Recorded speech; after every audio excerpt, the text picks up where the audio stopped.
Welcome everyone, and thank you for joining today's Flawless Execution webinar. I'm Ansley Ankers, and I'll be here to answer any questions and provide technical support. I'd like to remind you that this webinar is being recorded and will be sent out to you by email. The presentation slides will be available following the webinar on the Afterburner slide share. I will be monitoring the chat and Q&A box throughout the webinar, and at the end of the presentation, we will open up for live Q&A. You're welcome to submit your questions at any time during this presentation. Now I'll turn it over to Thor. Hey everybody, Thor here. Really excited to talk on this topic today, how to unlock the power of diverse teams. Definitely a topical discussion right now. Everyone is looking at how to unlock diverse teams. How do I create a more diverse team in the first place? How do I create inclusion for that diverse team? And organizations, teams everywhere are looking at how to do this in an effective way. Now, as a reminder, when I go through this presentation, jot down any questions that you have, because at the end of this session, in about 20 minutes, we will open it up for Q&A. And even if we don't get to your question, and we typically don't get to some of them, we'll answer that via email. So we'll make sure that we get everything answered by the end of the day. Now, as Ansley said, my name is Joel Neeb. That is not my Thor is not my real name. That's my call sign. That's what I've been known as for the past 17 years. And that's because I was a fighter pilot in the United States Air Force for a large portion of that time, as well as a trainer pilot. And during that time period, I had to operate in complex, dynamic, high-stakes environments, just like you have to operate in complex, dynamic, high-stakes environments in the marketplace. So in my world, that meant I was flying with sometimes up to 7 wingmen at a time. They averaged in age between 22 to 25 years old, very new to flying airplanes. We're out there flying faster than the speed of sound. I'm trying to stop them from running into each other or from running into that mountain inside the cloud, and really just trying to manage all of the noise around me with the 350 instruments alone in my cockpit and figure out what we should focus on as a team to be successful and stay safe. But I know you're dealing with similar challenges, not up in the sky flying airplanes, but you're dealing with a market that's moving faster than you can. You're dealing with remotely dispersed teams separated by 8 time zones, and you're dealing with a consumer demand that's rising faster than anyone can keep up with at the moment. That's complexity. That's a dynamic environment. Those are all the same types of challenges that we had to face, and we got really good at facing those because our lives were on the line and mission success was on the line as fighter pilots. And so at Afterburner, we take those same techniques that we use to succeed in that chaotic environment and help you to succeed on your can't-fail initiatives. I am the president of Afterburner today. I've had the opportunity to be embedded within Silicon Valley tech companies for the past 3 years, supporting digital transformations and helping their very diverse teams to succeed. And we're going to carry on this discussion into how you can unlock the power of diversity within your teams. And now you might be saying, well, wait a second, why am I listening to a fighter pilot from the military talk about diversity? You know, what's diverse about the military? And I'll tell you that the military is one of the most diverse organizations in the world, and here's why. Because in the military, not only was I working with the different functional groups within the fighter pilot community and those that supported us, and then across the different services, the Navy, the Army, the Coast Guard, the Marines, but then I was working with 25 allied countries at the same time. So if you can picture me working with 25 allied countries, flying with somebody in South Korea in the morning, somebody from Qatar in the afternoon, you can tell how very quickly we had to come up with a way to mitigate the challenges that come up with the unique diversity that takes place within those teams. So we had to get good at managing a diverse organization. By default, we were always involved with diverse teams. So what does that mean? What is the definition of diversity? Well, diversity is having appropriate differences in backgrounds in the room. And that means really part of the planning process. We have the right individuals with differing perspectives. And if you looked at the true definition, it doesn't just come down to ethnic background or gender. Those are good approximations for diversity, but what it comes down to is different ways of approaching problems. Because the reason diversity is powerful, and the reason that you can find Harvard Business Review articles showing you how diverse teams always beat homogeneous teams, in their abilities to succeed is because if you can tap into those diverse perspectives, and they're called heuristics, your rules of thumb that you use to approach problems, if you can tap into that, then you're more likely to succeed using different approaches. It just makes sense, right? You have different approaches to handle a problem, and you're able to leverage that. Well, diversity just means you got the right people in the room. The next step is that we have inclusion taking place, meaning you're tapping into those key resources in a meaningful way. Everyone's got equal say in the conversation. We're using all of these important opinions as a team, and we're benefiting from the diversity that's present in the room. I've heard it explained to me that diversity is being invited to the party, inclusion is being invited to dance at the party.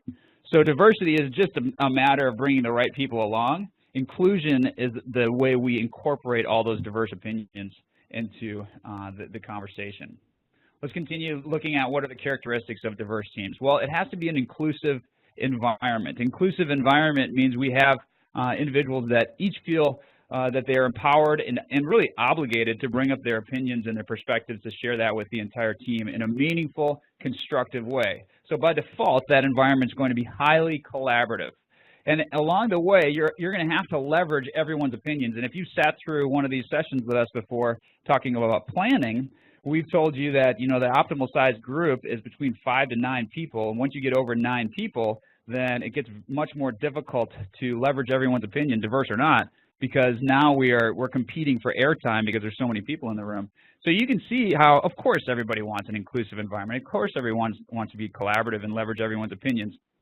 But I want to caution you that once you put this diverse team together, and depending on the size of it, as a facilitator, where you're really going to earn your money is in how you lead the constructive dialogue that truly captures all of these diverse opinions. And so even though these first 3 bullets are really important and everybody could agree with them, they're tougher than they sound. Be careful what you ask for, because you're going to have to work exceptionally hard as the leader to create an environment that's sustainable, where everyone does get their opinion, but it's not a 7-hour meeting where the extrovert drones on and on throughout the entire conversation.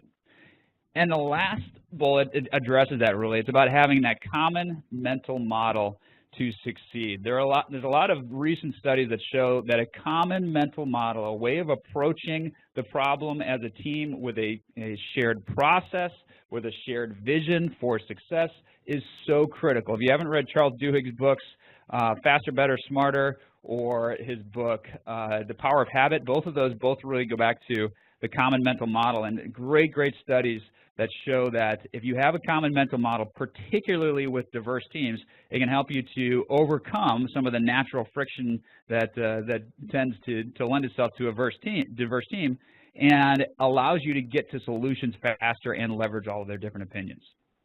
So you're saying, all right, sounds great, sure, I want a diverse team, I want a collaborative team, but how do I really get there at the end of the day? If I put in all this work to build a diverse team, then how do I truly leverage the capabilities of this group? How do we create that common mental model where I have a diversity difference, where I have inclusion taking place, and I can truly leverage the ability of the diverse teams from the Harvard Business Review article to have 33% more success at hitting their revenue goals, as indicated in a recent article, and hitting their profit goals at the same time. How do I do that? Well, it takes a common mental model behind the scenes. And no surprise here, we use the flawless execution model. I use this as a fighter pilot, and we use this with corporations as well. So very quickly, since we spent a lot of time on these phases in the past in other webinars, planning is done collaboratively with an entire team in the room. This is where you get everyone's fingerprints on the plan, you get their buy-in, you get their insights, you get their perspective. This is really the inclusion part of the entire conversation, because I want to get all those diverse perspectives together and then come up with a plan to succeed as a team.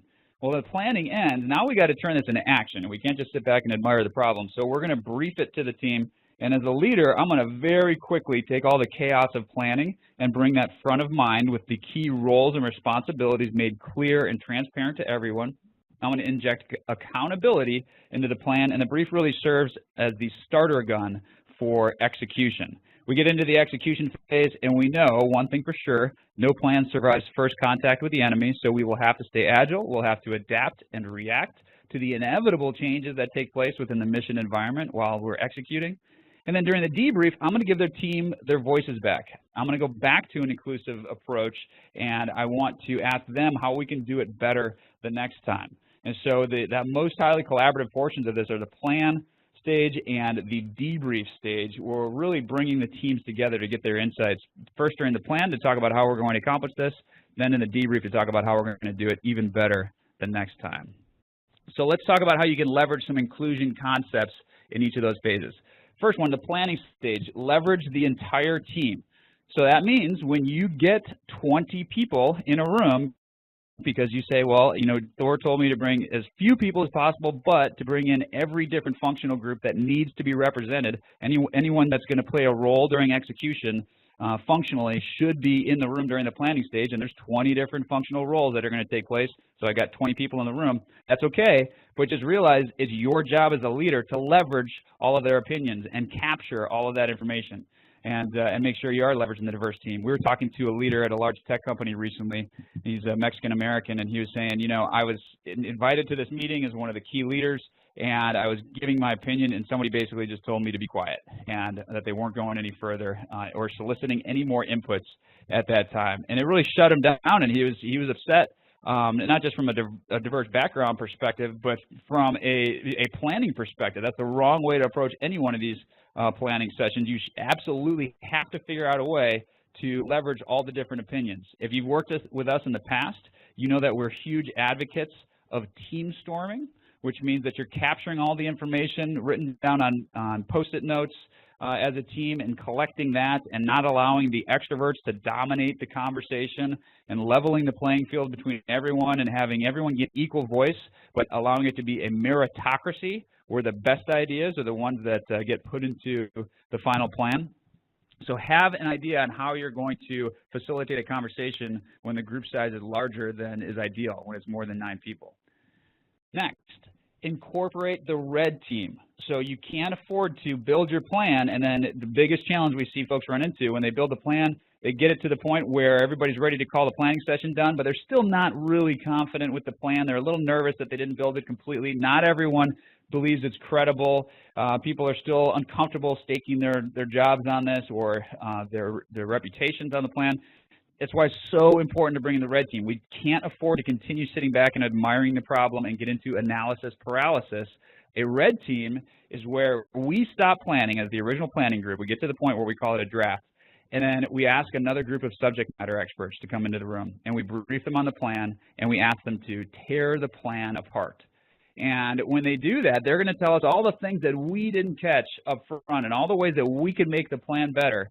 And what's really exciting about doing it this way is that if you populate your red team with a diverse group, not only are you leveraging the qualities of diverse teams when you do your initial planning session, but if you have a diverse red team, once again, you're only getting more opinions and more different approaches to how you're going to solve this problem. Here's a quick recent example. We were working with a sales team. They're going after a $100 million deal. The largest deal they'd had so far was $20 million, and $100 million was the big number they're going after. And what's exciting here is they're leveraging a huge market opportunity. It's all about digital transformation. This is what every CEO across the globe is talking about utilizing right now to be a strategic competitive advantage, and this particular tech company wanted to support that. And so they're having a conversation about how they're going to go after $100 million deals, how they're going to build that value for their customers. And one of the red team members was their chief officer for their executive for HR. And when we originally put her on the team, I remember some of the sales leaders balking and saying, well, we don't really need somebody from HR to sit in here. This is a $100 million sales deal. I really need inputs from the different sales teams, from the production teams, from the marketing teams. Let's just keep it there. And we fought back and said, no, let's make this as diverse as possible, and let's get as many different approaches and perspectives as possible on your plan. And it was amazing because the chief HR officer did a phenomenal job of pointing out all the flaws, all the things they hadn't considered about how the digital transformation that they wanted to sell for $100 million was going to be so disruptive to the cultures of these customers, and they had no plan to mitigate that. And it took this diverse opinion to be able to call them out on it and be able to identify that because she approached the problem from a different way. So once again, the red team is an opportunity for you to create diversity, for you to leverage their diverse opinions and be successful. And then finally, during that debrief, we alluded to it before, this is the next time you're going to give the entire team their voice back. You know, during the execution phase, we don't open it up to brainstorming sessions anymore and allow the rest of the team to pontificate on how we can do it better. If we have something, you know, a pop-up threat we've got to deal with, I want to hear that from my team, but I don't want them to reopen planning every time we get back together. But I got to give them their voice back, and I want them to feel heard, and I want to leverage their unique insights as we're executing this mission, and I do that during the debrief. So when the mission's over with, I get the team back together, and we talk about our objective and how we could have done it better and how we can be more effective the next time. So planning, as a reminder, the planning leverages diversity through inclusion. So it's all about getting those diverse opinions. It's about empowering everyone to participate and allowing those large-sized groups that are typically dominated by the 1 or 2 extroverts or the 1 or 2 people with an agenda to occupy all the airtime. Instead, you're empowering everyone to participate. And last, remember that you have a meritocracy taking place as a team. So only the best ideas are moving forward. So whoever that best idea comes from, we have a way of vetting that and having a conversation about which way we think we need to go to be successful. During the red teaming session, this is to help us avoid analysis paralysis, where we can get to a strong plan faster with a third perspective, with somebody from outside of our group that was not part of the planning process, and making that red team diverse, hand-picked, to allow us to leverage their unique perspectives, and then allowing that to be a vulnerable environment where we take shots on our plan. I mean, we can't fall in love with our plan. We have to realize that our plan is not perfect, be able to take inputs from the team and not get into a debate with them about what we think was the right way to approach this. The red team is just there to tell us on how they think the plan will fail, and that's their sole job, and they've done their job if you walk away with a list of 20 different ways that they think the plan can fail. Because if you have that list, that's like magic, right? I mean, everyone wishes they had the list of ways their plan could fail that they didn't think of, because that allows them to mitigate those risks and those threats during the planning phase. And then finally, for the debrief, it's about looking backwards to move forward. You've heard us talk about it in the past. If you've ever listened to a debrief with us, that it has to be nameless, it has to be rankless, and what that means is you have to have a way of stripping the personality, the title, the person from the conversation, giving all the members a voice, and it's not about who is right, it's about what is right. And if you're sensing a trend here, all of these conversations about diversity and inclusion are moving away from the person, and they're moving towards the idea, which at the end of the day is what it should be all about anyway, right? I mean, we should not be judging an idea based on who the person was that was saying it. That's the whole reason that we are challenged to create diverse teams. We have to figure out a way to focus exclusively on the merits of the idea that the person is bringing forth, hence the idea of having a meritocracy. So what does that look like in practice? So we'll talk about 2 examples. The first example will be a military example. So I had the opportunity of flying with 25 allied countries. My last job was as the chief instructor pilot in the Air Force for the headquarters for Air Force flight training. And that meant that in the morning I could fly with somebody from South Korea in my formation, somebody from Saudi Arabia. In the afternoon I could fly with somebody from Denmark and somebody else from South America. And so with these very different backgrounds culturally, these very different approaches to life in general, right? I mean, it's a beautiful thing. We have different cultural backgrounds, and we all approach how we're going to solve problems differently. That can create a lot of friction, as you can imagine, at the same time, because we're left wondering, well, whose culture are we going to observe? You know, whose approach to this problem are we going to use? By having a common mental model, the military is largely able to mitigate those typical challenges of highly, highly diverse teams. Because instead of focusing on the individuals, it focuses on a process. We had a common mental model in what our vision for success was and what our objective was as a team, and we had a common mental model as to how we were going to get there, the process we were going to use to plan, brief, execute, and debrief. And it wasn't hierarchical. It wasn't me as the leader telling them exactly what we're going to do. It was still highly collaborative and engaging everybody on the team, but they knew the process, they respected the process, and it allowed it to work with the entire group. The best example, the most striking example, I guess I'd say, of this in practice was when I was running a flight of trainees. We were teaching test pilots and folks from other walks of life in the flying community. And I had 2 students in my class, one from Iraq, one from Kuwait. And if you know anything about their history, they had a huge war in the early 90s, and Iraq invaded Kuwait. And so there was no love lost between these two individuals as we were in the class. I thought they were going to come to blows and get into a fight after the flight got out some of these days. But it was amazing during the mission, because we had a common mental model, common vision for success, common way of getting things done, it disappeared.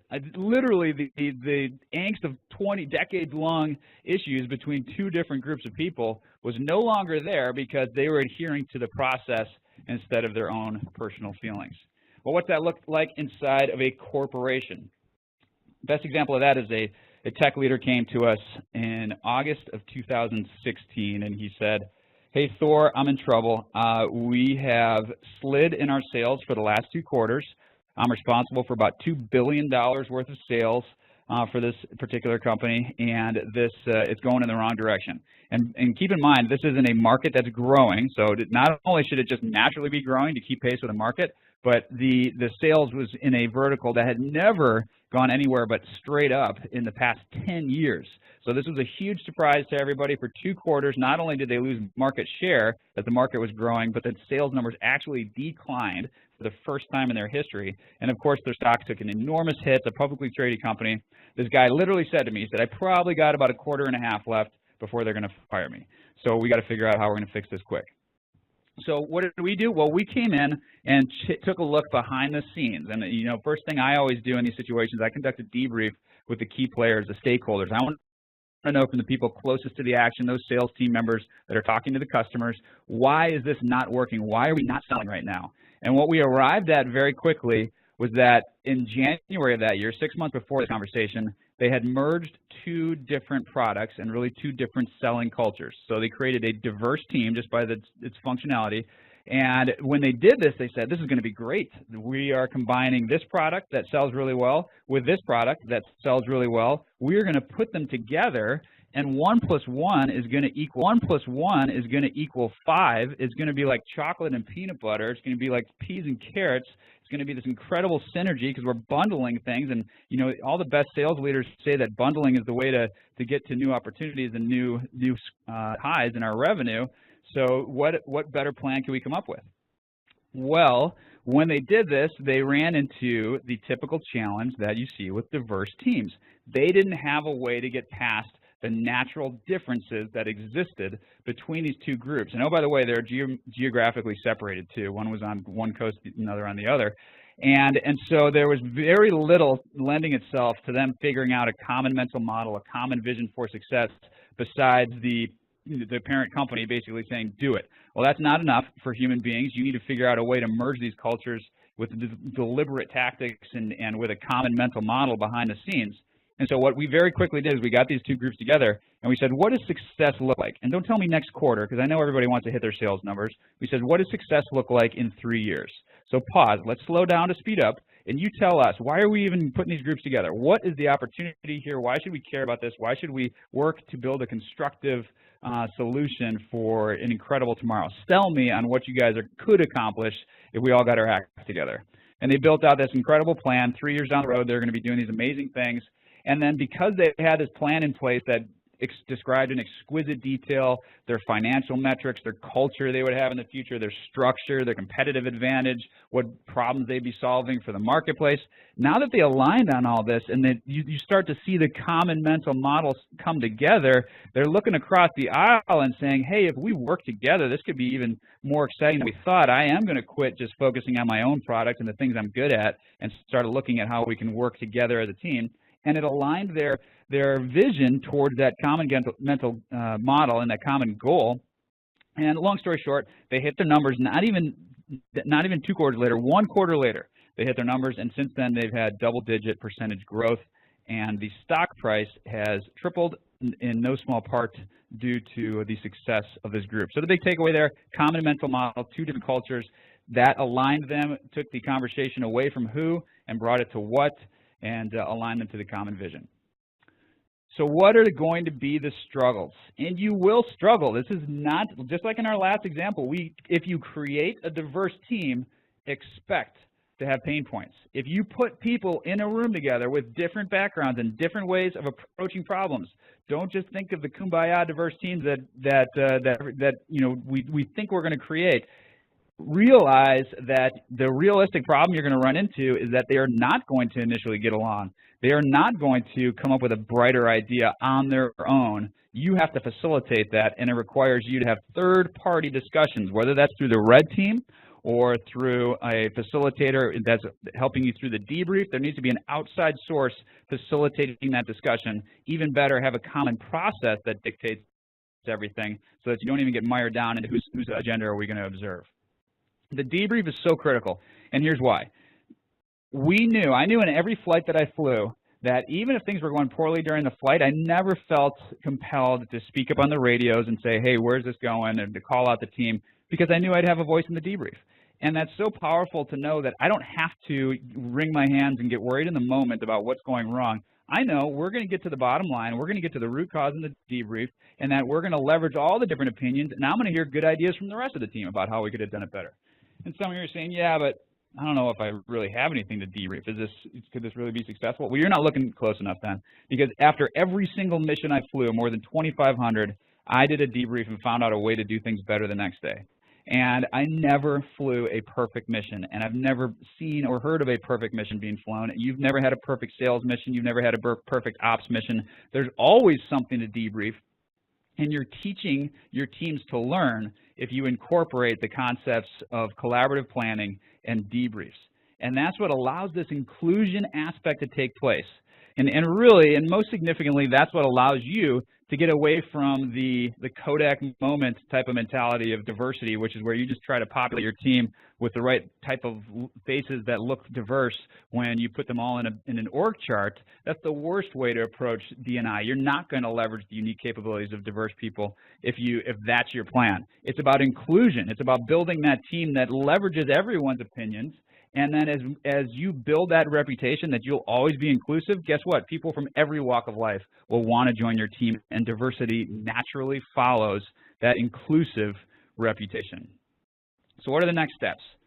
Empower participation during the planning phase. That means you utilize a red team to review the plan. You're bringing everybody's voices into the mix, knowing that if there's more than 9 people, it's going to be extremely hard for you to get all of their opinions without allowing the extroverts to dominate. So you have to come up with a way to do that and facilitate the conversation effectively, and then utilizing that nameless, rankless debrief that helps you to get closer to a common mental model as a team.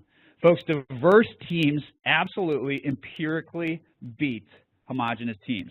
There's no doubt about it. The studies have all proven it again and again. This is not just touchy-feely optics. This is about building a better team that will be more successful than a team comprised of like-minded people.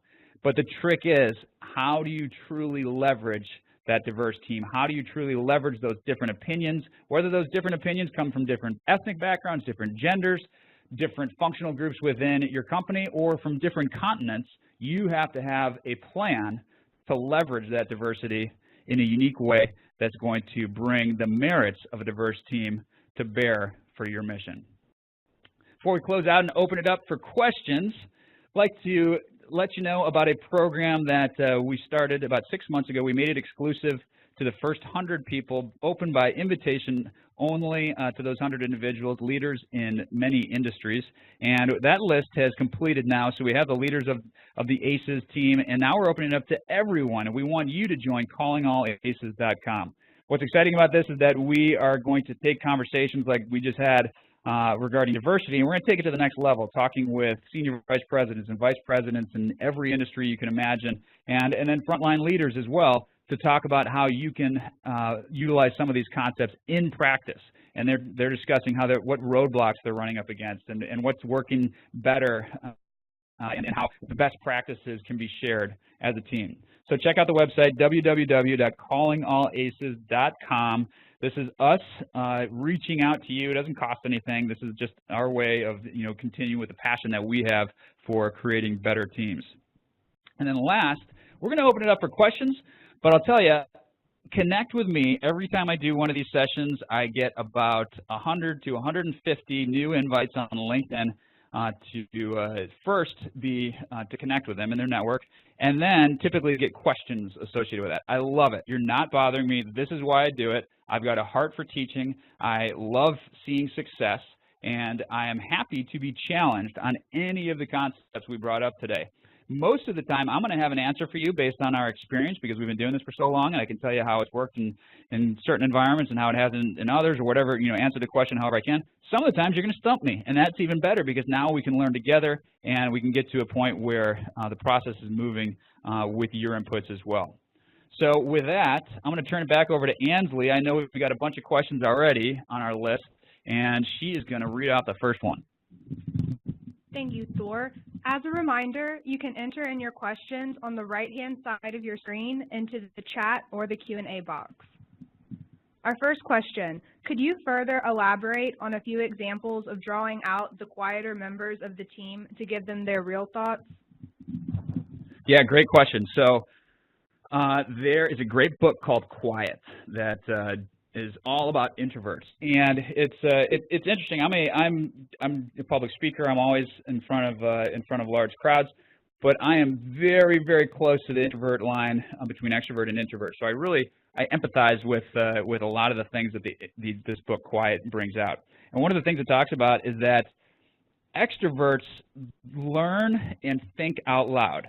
And maybe that's not so surprising to you, but when it really comes down to it, they don't have the answer, but the way that their mind processes things is by loud interaction. They love the noise of another place where they have other inputs and other people around them to help them come to that conclusion. Whereas an introvert's the opposite. An introvert it would retreat to be on their own and really contemplate over it. And so you need to leverage those unique perspectives. If you're just asking the group to raise their hand and say, hey, who here thinks this is a good plan, or who here has a threat that they want to talk about? Rest assured, out of 15 people, you're going to have the 4 extroverts raise their hand every single time and talk. And if you do finally get the introvert to raise their hand, it's going to be almost combative because they're only doing it because they just can't hold back any longer, and they're tired of letting the extroverts dominate, and so you're going to get a kind of angry, frustrated input from them because this isn't the way they like to make their input. They don't like to be on the stage and front and center making these inputs. So here's what I recommend you do. There's tons of tactics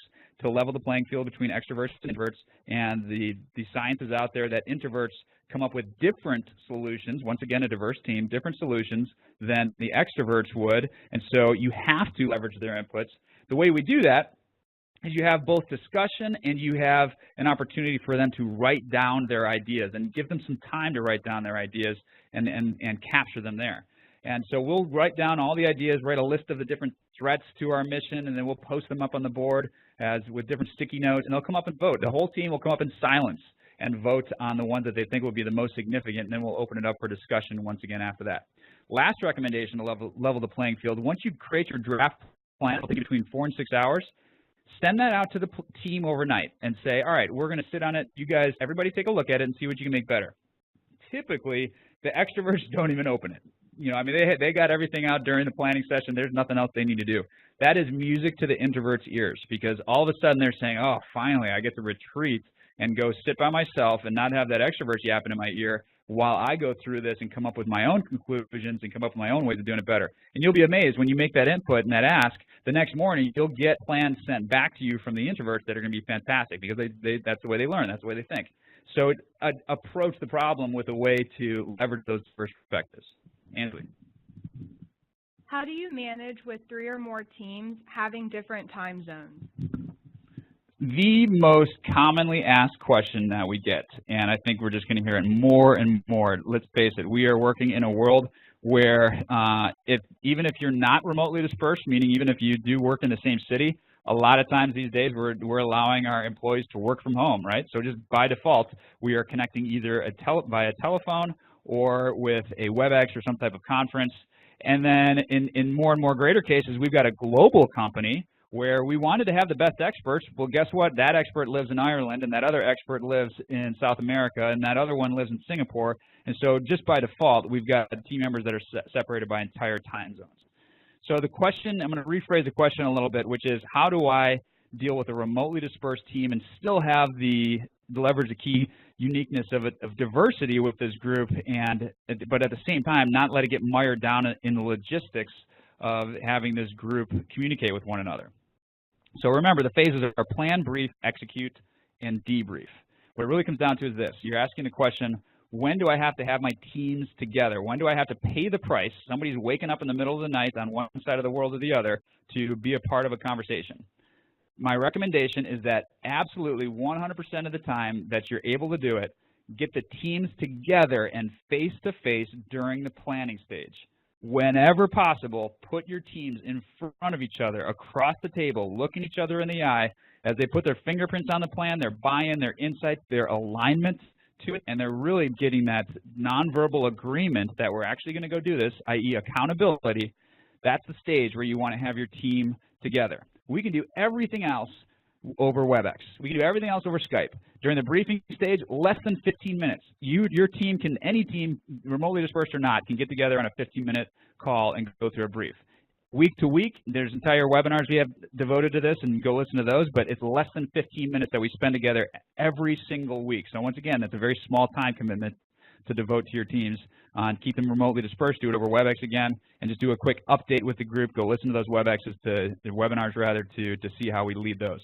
And then finally, during debrief, that's when, once again, we got to have the teams together. It would be, in a perfect world, they'd be face-to-face, but I don't have to have it then. We can still do this debrief in an hour or two over a WebEx and lead them through the slides. But you have to have a strong facilitator to facilitate that type of debrief. So the question was, remotely dispersed teams, how do we make it work? Have them together during the planning phase if you can. And some of you are saying, yeah, but that's just not feasible. I can't get them together. Okay, I'll buy that, but I'll tell you what, I'm at a ton of all-hands meetings. That's one huge part of our business, is supporting all-hands meetings for groups, and I know for a fact very little planning gets done at those, meaning you're getting the teams together. I know you are, but are you really utilizing it for what you need to do the most when they're in the same room, which is planning? What would you recommend for a very small, fast-growing company who may not have the depth of resources? So if I understand this question correctly, you're saying the depth of resources to very small, fast-growing company. If you're referring to depth of resources to create alignment on the team, I envy the small companies that are starting out because you have a clean slate. You have an opportunity to create the culture that you want. Typically when I'm talking to groups is with a CEO who's basically throwing his hands up in his air and he's saying, you know, I run a $20 billion company, and that's fantastic, but I can't really make that much change. We have to have this entire change management effort behind every single thing that we do just to nudge the culture a little bit. They're basically trying to turn the battleship. If you're in a small company that's growing really quickly, congratulations, you're in a speedboat. You can turn that thing on a dime, but you have to be very, very, very deliberate about the common mental model that you want to establish, and you got to stick to it, because it's really easy to go back to the old ways when you have a small company, because there's not too much. It's easy to overlook that you're creating a system not for today, but for the group size that you're going to grow into.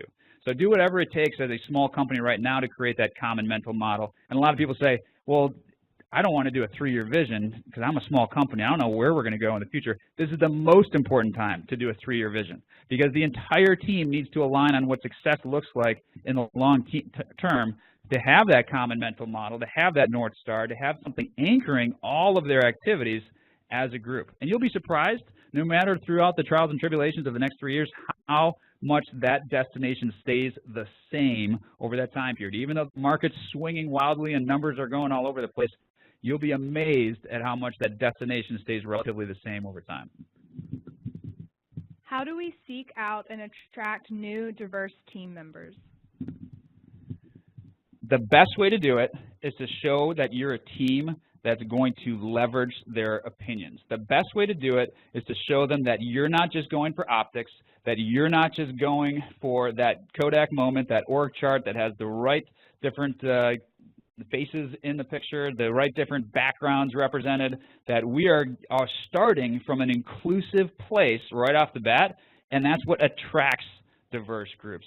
That's what makes them excited about joining your team, because they see that they're going to have an opportunity to have their voices heard, and that they're going to play a role here, and it's a meritocracy.